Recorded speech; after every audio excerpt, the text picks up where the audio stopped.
Hi friends, నేను సంతోష్ కుమార్. ఈ video AP 10th class new NCERT mathematics text book నుండి 12th chapter surface areas and volumes నుండి 6th video. ఈ వీడియోలో మనము ఎక్సైజ్ 12.1 నుండి first problem and second problem అయితే కంప్లీట్ చేసుకుందామండి. కంపల్సరీగా ప్రీవియస్ వీడియోస్ చూడండి friends. Introduction to trigonometry, some applications of trigonometry, అలాగే semester 1 chapters real numbers, polynomials, pair of linear equations, quadratic equations, ఇవన్నీ చాప్టర్స్ కూడా మన ఛానల్లో ఉన్నాయండి. వీటికి సంబంధించిన ప్లేలిస్ట్ యొక్క లింక్స్ అన్నీ కూడా నేను డిస్క్రిప్షన్లో ఇస్తాను. అలాగే ఈ చాప్టర్కి సంబంధించిన ప్రీవియస్ వీడియోస్, అంటే ఈ చాప్టర్కి సంబంధించిన లింక్ కూడా నేను డిస్క్రిప్షన్లో ఇస్తాను. ఒకసారి చెక్ చేస్తే మీకు వీడియోస్ అన్నీ చాప్టర్ స్టార్టింగ్ నుండి ఎండింగ్ వరకు ఆర్డర్గా ఉంటాయి. ఓకేనా? సో డౌట్ ఉన్న ప్రతి వీడియో చూడండి. మీతో పాటు చదువుకునే మీ ఫ్రెండ్స్కి కూడా తప్పకుండా షేర్ చేసేయండి. ఓకే, మరి క్వశ్చన్ చూసుకున్నట్టయితే 2 cubes each of volume 64 centimeter cube are joined end to end. Find the surface area of resulting cuboid. So ఇక్కడ 2 క్యూబ్స్ జాయిన్ చేశారంట ఎండ్ టు ఎండ్. అంటే ఈ విధంగా, అంటే డైగ్రామ్ మన క్వశ్చన్లో ఇవ్వలేదు, జస్ట్ మీకు అర్థం అవడం కోసం ఇది డ్రా చేశాను అనమాట. So end to end 2 cubes ఇలా జాయిన్ చేసినప్పుడు మనకి రిజల్టెంట్ క్యూబాయిడ్ వచ్చిందని చెప్పి కూడా ఇచ్చేసారు క్వశ్చన్లో. సో నేను ఇక్కడ క్యూబాయిడ్ డ్రా చేసుకున్నాను. Each of volume 64 centimetre cube, అంటే ఒక్కొక్క క్యూబ్ యొక్క వాల్యూము 64 సెంటీమీటర్ క్యూబ్ అంట. సో సెంటీమీటర్ క్యూబ్ అంటే క్యూబిక్ యూనిట్స్ ఇచ్చినప్పుడు దట్ రిప్రజెంట్స్ ఏ వాల్యూమ్. ఒకవేళ సెంటీమీటర్ స్క్వేర్ అని ఇస్తే అది రిప్రజెంట్ ఏరియా. ఓకేనా? అలా కాకుండా నార్మల్గా సెంటీమీటర్స్ అని ఇస్తే లెంత్ నార్మల్గా. ఓకే, దీని యొక్క వాల్యూమ్ 64 సెంటీమీటర్ క్యూబ్, అలాగే దీని వాల్యూమ్ కూడా 64 సెంటీమీటర్ క్యూబేనంట. మనం ఏం ఫైండ్ అవుట్ చేయాలి? మనకి ఫామ్ అయిన క్యూబాయిడ్ యొక్క సర్ఫేస్ ఏరియా. సర్ఫేస్ ఏరియా అంటే మరి సిఎస్ఏ ఫైండ్ అవుట్ చేయాలా లేదంటే టీఎస్ఏ ఫైండ్ అవుట్ చేయాలా అనేది మనకి డౌట్. ఇక్కడ పర్టికులర్గా సర్ఫేస్ ఏరియా అన్నాడు తప్ప కర్వ్డ్ సర్ఫేస్ ఏరియా లేదంటే కర్వ్డ్ సర్ఫేస్ ఏరియా కానీ లాటరల్ సర్ఫేస్ ఏరియా కానీ ఈ రెండు మనకి సేమ్. బట్ క్యూబాయిడ్ గురించి మాట్లాడుకునేటప్పుడు మాత్రం లాటరల్ సర్ఫేస్ ఏరియా అని అంటాం. సో ఇక్కడ lateral surface area find out చేయమని ఇవ్వలేదు, అలాగని చెప్పి total surface area find out చేయమని ఇవ్వలేదు. బట్ మనము ఇలా ఏమి ఇవ్వలేనప్పుడు total surface area find out చేయాల్సి ఉంది. ఓకేనా ఫ్రెండ్స్? సరే, total surface area find out చేయాలంటే క్యూబాయిడ్కి టోటల్ సర్ఫేస్ ఏరియా యొక్క ఫార్ములా ఏంటండి? 2 into LB plus BH plus HL అన్నమాట. L represents length, B represents breadth, H represents height. అంటే ఇదేమో లెంత్, ఇదేమో హైటు అండ్ ఇదేమో బ్రెడ్త్. సో ఇప్పుడు మనకి ఈ మెజర్మెంట్స్ కనిపెట్టాలి. ఇక్కడ హైట్ గమనిస్తే ఇదే కదండి హైటు, అంటే ఈ హైటే ఈ హైటు, అవునా కదా? అంటే క్యూబ్ యొక్క ఎడ్జ్ మనం తెలుసుకుంటే హైట్ వచ్చేసినట్టే, అవునా కదా? ఈదర్ ఈ క్యూబ్దైనా లేదంటే ఈ క్యూబ్దైనా కానీ. అలాగే బ్రెడ్త్ కూడా చూడండి, ఇది మనం కన్సిడర్ చేస్తాం, అంటే ఇదే కదా, అవునా కదా? అంటే మన ఎడ్జ్ కనిపెడితే చాలు హైట్ వచ్చేసినట్టు, అలాగే బ్రెడ్త్ కూడా వచ్చేస్తుంది. ఇక లెంత్ కోసం మనం ఏం ఫైండ్ అవుట్ చేయాలండి? లెంత్ అంటే ఈ టోటల్, అంటే ఇది ప్లస్ ఇది, అంటే ఈ ఎడ్జ్ యొక్క లెంత్ ప్లస్ ఈ ఎడ్జ్ యొక్క లెంత్. అంటే ఓవరాల్గా మనం ఫస్ట్ ఈ క్యూబ్ యొక్క ఎడ్జ్ ఎంతో ఫైండ్ అవుట్ చేయాలి. అప్పుడు ఆటోమేటిక్గా లెంత్, బ్రెడ్త్, హైట్ కూడా వచ్చేస్తాయి. అప్పుడు ఈ ఫార్ములా వేసేస్తే మనకి ఆన్సర్ అనేది వచ్చేస్తుంది. ఓకే, ఇందాక మనం ఎక్స్ప్లెయిన్ చేసుకున్నది ప్రాబ్లమేటిక్గా మనం చేయాలి కాబట్టి ఇక్కడ చూడండి. సో డయాగ్రాము ఇందాక నేను డ్రా చేసింది మీకు పక్కన రఫ్గా ఎక్కడైనా డ్రా చేసుకోండి, అంటే మీకు అర్థం అవ్వడం కోసం. బట్ ఎగ్జామ్గా అది డ్రా చేసినా పర్లేదు, లేదంటే ఇలా సింగిల్గా ఇది డ్రా చేసుకున్నా పర్లేదు, ఈ డయాగ్రామ్ ఒకటి. ఓకేనా ఫ్రెండ్స్? బట్ నా సజెషన్ ఏంటంటే నేను ఇందాక డ్రా చేసినట్టు డ్రా చేసుకోండి మీరు కూడా, మీకు అప్పుడు క్లారిటీగా ఉంటుంది. ఓకేనా? సరే, ఇప్పుడు మన గోల్ ఏమని చెప్పాను? దీని యొక్క లెంత్, దీని యొక్క హైట్, దీని యొక్క బ్రెడ్త్ కనిపెడితే చాలు అని చెప్పాను. సో బ్రెడ్త్, హైట్ అంటే డైరెక్ట్గా క్యూబ్ యొక్క ఎడ్జ్ కనిపెడితే వచ్చేస్తాయి. లెంత్ కనిపెట్టడానికి మాత్రం మనం ఏం చేయాలి? క్యూబ్ యొక్క ఎడ్జ్ని 2తో ఇంటూ చేయాలి, అంతే కదా? ఇది ఒక క్యూబ్, ఇది ఒక క్యూబ్. సో దీని లెంత్ అంటే ఈ మొత్తం, అంటే ఇక్కడ నుండి ఇక్కడికి క్యూబ్ యొక్క ఎడ్జ్, ఇక్కడ నుండి ఇక్కడికి ఇంకో క్యూబ్ యొక్క ఎడ్జ్. సో ఆఫ్కోర్స్ రెండు సేమే కాబట్టి మనకి ఎడ్జ్ వచ్చేస్తే ఆటోమేటిక్గా 2తో ఇంటూ చేస్తే లెంత్ వచ్చేస్తుంది. ఓకే, ఫస్ట్ మనం ఎడ్జ్ కనిపెట్టాలి. ఆ ఎడ్జ్ ఏంటో నాకు తెలియదు కాబట్టి let edge of a cube is equal to small a centimetre. Centimetres అంటే ఇక్కడ మనకి లెంత్ కాబట్టి అది దాన్ని డినోట్ చేసుకోవడానికి సెంటీమీటర్స్. మీటర్స్తో డినోట్ చేసుకోవచ్చు, అండ్ మనకి కిలోమీటర్స్ ఇవన్నీ కూడా డిస్టెన్స్కి సంబంధించినవి, అంటే లెంత్కి సంబంధించినవి, దూరానికి అన్నట్టు మాట, అంటే ఎంత ఉంది అని చెప్పడానికి. ఇక్కడ సెంటీమీటర్సే మనం ఎందుకు యూజ్ చేసామంటే మనకి వాల్యూమ్ ఇన్ టర్మ్స్ ఆఫ్ సెంటీమీటర్గా ఉంది కాబట్టి లెంత్ కూడా మనకి సెంటీమీటరే యూజ్ చేసుకోవాలి. Given volume of each cube, each అంటే ఒక్క క్యూబ్ యొక్క వాల్యూమ్ 64 సెంటీమీటర్ క్యూబ్ ఇచ్చారు. So volume of the cube అంటే మనకు ఫార్ములా ఏంటండి, ఏ క్యూబ్. నేను ఫస్ట్ వీడియోగా చెప్పాను formulas. A cube is equal to ఎంత ఇచ్చారు మనకి 64. So cube net side transpose చేస్తే క్యూబ్ రూట్ అవుతుంది. క్యూబ్ రూట్ అంటే అర్థం ఏంటి, పవర్లో 1/3 రాసుకోమని అర్థం. ఇప్పుడు 64ని 4 క్యూబ్ అని రాసుకోవచ్చు కదండి. కాబట్టి మీకు 4 క్యూబ్ అంటే 4 × 4 × 4, సో 64. అంటే ఈ 64 ప్లేస్లో నేను ఈ 4 క్యూబ్ రాసుకున్నాను. ఇక్కడ మీరు అబ్జర్వ్ చేస్తే A power m whole power n ఫామ్గా ఉంది, హోల్ పవర్ 1/n ఫామ్గా ఉంది, sorry A power m whole power n ఫామ్గా ఉంది. ఇలా ఉంటే మనం ఏం చేస్తామండి, ఏ పవర్ mn అని చేసేస్తాం. సో ఇక్కడ కూడా అంతే, 4 పవర్ 3 × 1/3 అంటే 3 క్యాన్సిల్ అయిపోయి మనకి 4 వస్తుంది టోటల్గా. అంటే ఏ ఈజ్ ఈక్వల్ టు 4 వచ్చేసింది. ఏ అంటే ఏంటంటే ఇక్కడ ఎడ్జ్, అంటే ఒక్క క్యూబ్ యొక్క ఎడ్జ్, ఇది మాట. సో క్యూబ్గా మనకి స్పెషాలిటీ ఏంటి, ప్రతి ఎడ్జ్ కూడా సేమ్ లెంత్ ఉంటుంది. అంటే ఇది ఎంత ఉంటుందో ఇది ఇది ఇది అన్ని ఎడ్జ్లు కూడా సేమ్ ఉంటాయి. సరే, ఇక మనము మన క్యూబాయిడ్కి వచ్చేద్దాం. Given 2 cubes are joined together we get a resultant cuboid. 2 cubes join చేశానని అన్నారు, రిజల్ట్గా క్యూబాయిడ్ వచ్చిందని అన్నారు, క్వశ్చన్లు ఇచ్చిందని ఇక్కడ రాశాను. సో ఇప్పుడు మరి లెంత్ ఆఫ్ ద క్యూబాయిడ్ ఎంత అవుతుంది అంటే, లెంత్ కాబట్టి ఎవరితో డినోట్ చేసుకుంటున్నాను, దట్ ఈక్వల్ టు, ఇక్కడ చూడండి 2a అని ఎందుకు రాశానంటే యాక్చువల్లీ క్యూబ్ యొక్క ఎడ్జ్ మనం ఏ అని అనుకున్నాం కదా, ఒక క్యూబ్ యొక్క ఎడ్జ్. మరి ఇది కూడా ఇంకొక క్యూబ్ యొక్క ఎడ్జ్. ఓకేనా ఫ్రెండ్స్. సో ఇక్కడ మీరు అబ్జర్వ్ చేయాల్సిన ఇంకొక పాయింట్ ఉంది. ఒక్క క్యూబ్ యొక్క ఎడ్జ్, ఓకే దీని క్యూబ్ అంటే ఈ క్యూబ్కి సంబంధించిన ఎడ్జ్ ఏ అనుకున్నావు, మరి దీన్ని కూడా ఏ అని ఎందుకు అనుకున్నావు, రెండు సేమ్ ఉండాలని మనకి క్వశ్చన్లు ఏమి ఇవ్వలేదు కదా అని మీరు అనుకోవచ్చు. మనకి క్వశ్చన్లో వాల్యూమ్ 64 సెంటీమీటర్ క్యూబ్ అని ఇచ్చారు, అంటే రెండు సేమ్ వాల్యూమ్స్ ఉన్న క్యూబ్స్ అన్నట్టు ఇచ్చారు. సో అందుకోసం కంపల్సరీ ఎడ్జెస్ అనేవి సేమ్ ఉంటాయని చెప్పి నేను డైరెక్ట్గా ఏ అనేది తీసుకున్నాను. ఓకేనా అండి. సరే, ఇప్పుడు మొత్తం మనకి లెంత్ ఎంత అయింది, ఏ ప్లస్ ఏ అంటే 2a, అందుకనే length is equal to 2a అని రాశాను. సో ఏ అంటే 4 కాబట్టి 2 × 4 that equal to 8 centimetres. And breadth of the cuboid, breadth అంటే ఇది, అంటే డైరెక్ట్గా ఎడ్జే, క్యూబ్ యొక్క edge a. So breadth of the cuboid b is equal to small a that equal to 4 centimetres. And height of the cuboid, height కూడా మనకి ఏమవుతుంది, ఏ అంటే ఎడ్జ్ ఆఫ్ ద క్యూబే అవుతుంది. So height of the cuboid is equal to h is equal to A that equal to 4 centimetres అయిపోయింది. ఇప్పుడు మనము surface area of the cuboid find out చేసేద్దాం. Surface area is nothing but total surface area. Formula ఇది 2 × LB + BH + HX. So L value, B value, H value ఇందులో substitute చేసి simplify చేస్తే మీకు answer అనేది వచ్చేస్తుంది. ఫ్రెండ్స్, ప్రాబ్లం ఎప్పుడైనా సరే అంటే మన వీడియోస్లో నేను ఇలా పక్కన రాస్తే మీరు మాత్రం పక్కన రాయొద్దు. ఫస్ట్ నార్మల్గా ఇది నోట్ చేసుకోండి, దీని కింద ఇది నోట్ చేసుకోండి, పక్కన ప్లేస్ ఉంటుంది కదా అక్కడ డయాగ్రామ్ నోట్ చేసుకోండి. ఎప్పుడైనా ఇదే ఫార్మాట్లో నోట్ చేసుకోండి అన్నమాట. సెకండ్ క్వశ్చన్ చూసుకుంటే, a vessel is in the form of hollow hemisphere mounted by a hollow cylinder. అంటే ఇక్కడ మౌంటెడ్ అంటే హోలో హెమిస్పియర్ పైన ఈ విధంగా హోలో సిలిండర్ ఉంది అని అర్థం. అంటే hollow hemisphere mounted by a hollow cylinder అని అన్నాడు, అంటే హెమిస్పియర్ పైన సిలిండర్ ఉందని అర్థం. ఓకేనా. ఇక్కడ హెమిస్పియర్ సిలిండర్ కాదు, hollow hemisphere hollow cylinder.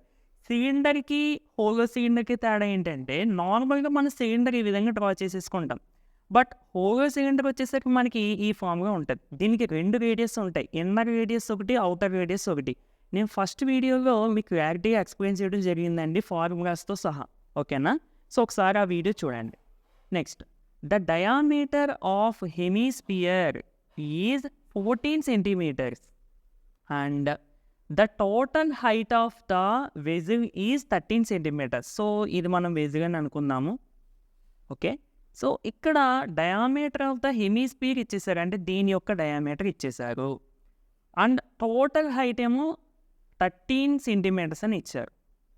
Find the inner surface area of the వెజిల్.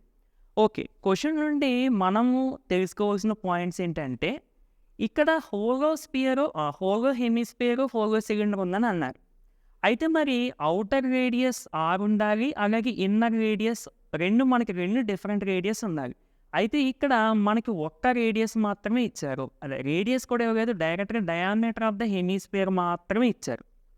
అంటే ఇక్కడ ఇన్నర్ రేడియస్ ఏమీ ఇవ్వలేనట్టు లెక్క. అంటే మనం ఇక ఇన్నర్ రేడియస్‌ని కన్సిడర్ చేయాల్సిన అవసరం లేదు. ఓకేనా ఫ్రెండ్స్? అలాగే ఇది కూడా.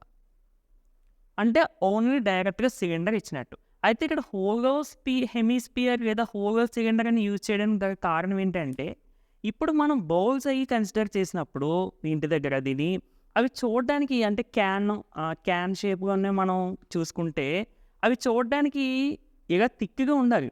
అంటే ఇదే బాగా లావుగా ఉందనుకోండి, ఇందులో స్పేస్ ఎక్కువ పడదు.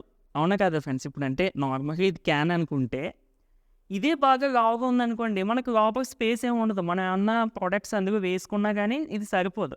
అది అలా కాకుండా ఇది థిన్‌గా ఉంటే లోపల స్పేస్ ఎక్కువ ఉంటుంది. అప్పుడు మనకి ప్రొడక్ట్ ఏమన్నా వేసుకోవాలన్నా మనకి బాగుంటుంది.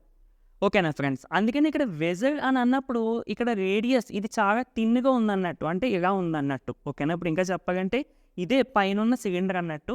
కింద ఇలా హెమిస్ఫియర్ ఉంది. ఓకేనా? అది కూడా హోలో ఖాళీదే. ఈ విధంగా ఉండదు. నార్మల్‌గా ఇదే. ఓకేనా ఫ్రెండ్స్? అంటే దీనిపైన ఇది ఉందన్నమాట. ఇప్పుడు మన క్వెషన్ ఏమడుగుతున్నారు? అండ్ ఇంకో పాయింట్ ఏంటంటే హెమిస్ఫియర్ యొక్క డయామీటర్ ఇచ్చారు. మరి సిలిండర్ యొక్క డయామీటర్ ఇవ్వలేదు ఏంటి అంటే, ఈ హెమిస్ఫియర్ పైన మౌంటెడ్ అని అన్నప్పుడు మనం ఈ విధంగా డ్రా చేసుకోవాలి. అంటే ఇక్కడ జనరల్‌గా మనం ఆలోచించినా కానీ హెమిస్ఫియర్ డయామీటర్ ఇచ్చి సిలిండర్ యొక్క డయామీటర్ ఇవ్వలేదంటే అర్థం ఏంటి? ఈ హెమిస్ఫియర్ సిలిండర్‌కి ఈ విధంగా కామన్‌గా మనం డయామీటర్ తీసుకోవాలన్నట్టు. అంటే హెమిస్ఫియర్ యొక్క డయామీటర్ ఎంతైతే ఉంటుందో సిలిండర్ డయామీటర్ కూడా అంతే ఉంటుంది. ఓకేనా? ఇక్కడ హోలో ఇచ్చారు కదా అని చెప్పి మీరు కన్‌ఫ్యూజ్ అవ్వాల్సిన అవసరం లేదు. మనకి ఇన్నర్ రేడియస్, ఔటర్ రేడియస్ ఇచ్చినప్పుడు మాత్రం మనం కన్సిడర్ చేయాలి. ఇక్కడ అసలు ఆ 2 రేడియస్‌ల గురించే మాట్లాడలేదు కాబట్టి నార్మల్‌గా హెమిస్ఫియర్, నార్మల్ సిలిండర్ అనుకుని చేసేద్దాం. ఓకేనా ఫ్రెండ్స్? అంతకన్నా ఇందులో కన్ఫ్యూజ్ అవ్వాల్సింది ఏమీ లేదు. అయితే ఇక్కడ ఇన్నర్ సర్ఫేస్ ఏరియాతో వెజల్ని ఇచ్చాడు. అదేంటి ఇన్నర్ సర్ఫేస్ మనం ఎలా ఫైండ్ అవుట్ చేస్తాం? ఇప్పుడు బయట సర్ఫేస్ అంటే మనం ఫైండ్ అవుట్ చేస్తాం. మరి ఇన్నర్ సర్ఫేస్ ఏం ఫైండ్ అవుట్ చేస్తామంటే, క్వెషన్‌లో మనకు క్లియర్‌గా హోల్ హెమిస్ఫియర్ అంటే ఇది మొత్తం ఖాళీ. ఇన్నర్ రేడియస్ ఏమి ఇవ్వలేదు. అంటే ఈ విధంగా ఉంటుంది సిలిండర్. ఔటర్ సర్ఫేస్ అంటే ఇది. ఇన్నర్ సర్ఫేస్ అంటే ఈ లోపల ఉన్న ఏరియా. ఇది బాగా థిన్ అయినప్పుడు ఓకేనా ఫ్రెండ్స్? ఇది బాగా థిన్ అయినప్పుడు ఔటర్ అంటే ఇది, ఇన్నర్ అంటే ఇది. ఇది బాగా థిన్ అయినప్పుడు ఔటర్ సర్ఫేస్ ఎంతైతే ఉంటుందో ఇన్నర్ సర్ఫేస్ కూడా అంతే ఉంటుంది కదా! అవునా కదా ఫ్రెండ్స్? అంటే ఇండైరెక్ట్‌గా మనకి సర్ఫేస్ ఏరియా ఫైండ్ అవుట్ చేసేస్తే సరిపోద్ది. ఓకేనా? మరి సర్ఫేస్ ఏరియా అన్నారు. ఏ సర్ఫేస్ ఏరియా కట్టాలి? టీఎస్ఏ కట్టాలా? లేదంటే ఎల్ సీఎస్ఏ కట్టాలా? అంటే curved surface area find out చేయాలా? లేదంటే total surface area find out చేయాలా? అంటే ఇక్కడ క్లియర్‌గా మెన్షన్ చేశాడు. ఇక్కడ పైన సర్ఫేస్ లేదు. సిలిండర్‌కి పైన సర్ఫేస్ లేదు. ఇది కూడా సర్ఫేస్ లేదు. అంటే ఈ పై సర్ఫేసెస్ ఏమీ లేవు. ఖాళీ ఈ విధంగా ఉన్నట్టు సిలిండరు.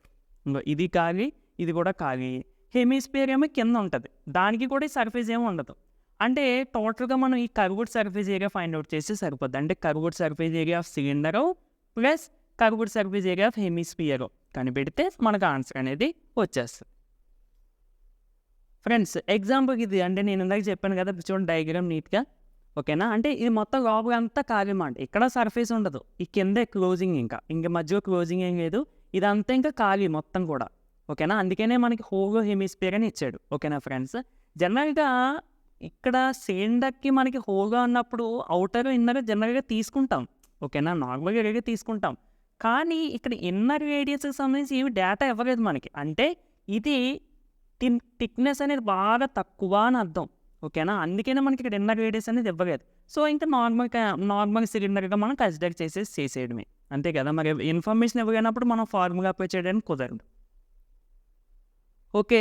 ఇచ్చిన మెజర్‌మెంట్స్ అన్నీ కూడా డయాగ్రామెటికల్‌గా రిప్రజెంట్ చేయండి. ఎందుకంటే మనం కొంత ఇన్ఫర్మేషన్ క్వెషన్‌లో రాయకపోయినా గానీ డయాగ్రామ్ మనం నీట్‌గా డ్రా చేసి ఇచ్చిన క్లూస్ అన్నీ కూడా డయాగ్రామ్ ద్వారా మనం రిప్రజెంట్ చేయగలిగితే మనకి మంచి మార్క్స్ వస్తాయి. అందులో డౌటే లేదు. సో, ఇక్కడ ఇది సిలిండరు హోలో సిలిండర్. ఇదేమో హోలో హెమిస్ఫియర్. జాగ్రత్తగా అబ్జర్వ్ చేయండి. మనకి డయామీటర్ ఆఫ్ ద హెమిస్ఫియర్ ఇచ్చారు. అంటే ఇది. ఈ డయామీటర్ ఆఫ్ ద హెమిస్ఫియర్ ఎంతైతే ఉంటుందో ఈ డయామీటర్ ఆఫ్ ద సిలిండర్ కూడా అంతే ఉంటుంది. అంటే 14 సెంటీమీటర్స్ డయామీటర్ ఇచ్చారు కాబట్టి ఇక్కడ కూడా నేను 14 సెంటీమీటర్స్ వేసుకున్నాను. ఓకేనా ఇక్కడికి. తర్వాత total height of the vessel is 13 centimetres అని ఇచ్చారు. టోటల్ అంటేనే మనం అక్కడ ఎంటైర్ ఈ సిలిండర్ పార్ట్ ఈ హెమిస్ఫియర్ పార్ట్ కలిపి 13 సెంటీమీటర్స్. ఇప్పుడు మరి మనకి సిలిండర్ యొక్క హైట్ తెలిస్తే చాలు, ఎందుకంటే దీనికి హైట్ అంటూ ఉండదు, మనం రేడియస్నే హైట్గా కన్సిడర్ చేస్తాం. దేనికి? హెమిస్ఫియర్కి. అందుకని నేను ఏం చేశానంటే ఇప్పుడు ఈ టోటల్ హైట్ 13 సెంటీమీటర్స్ కదా, నాకు ఇదంతా అవసరం లేదు, జస్ట్ సిలిండర్ హైట్ అంటే ఈ పార్ట్ తెలిస్తే చాలు. ఇది తెలియాలంటే నేను ఏం చేయాలి? ఈ టోటల్ 13లో నుండి ఈ మిగిలిన పార్ట్ తీసేయాలి.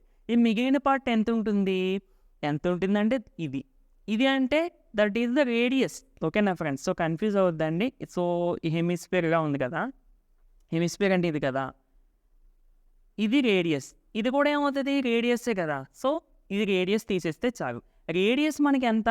డయామీటర్ 14 ఇచ్చారు, రేడియస్ అంటే డయామీటర్కి సగం, దాన్ని 2తో డివైడ్ చేయండి. 14 2తో డివైడ్ చేస్తే 7, అంటే ఇది 7 ఉంటుంది. సో టోటల్ 13లో నుండి ఈ పార్ట్ 7 తీసేస్తే ఇంకా రిమైనింగ్ 13 - 7 అంటే 6. సో ఇది 6 సెంటీమీటర్స్ హైట్ అన్నమాట.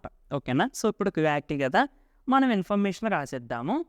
Here we forgot about inner radius. ఇది చాలా ఇంపార్టెంట్. ఇక్కడ ఇన్నర్ రేడియస్ గురించి అసలు మనం మాట్లాడుకోవడానికి కుదరదు, ఎందుకంటే ఇన్ఫర్మేషన్ ఏమి ఇవ్వలేదు.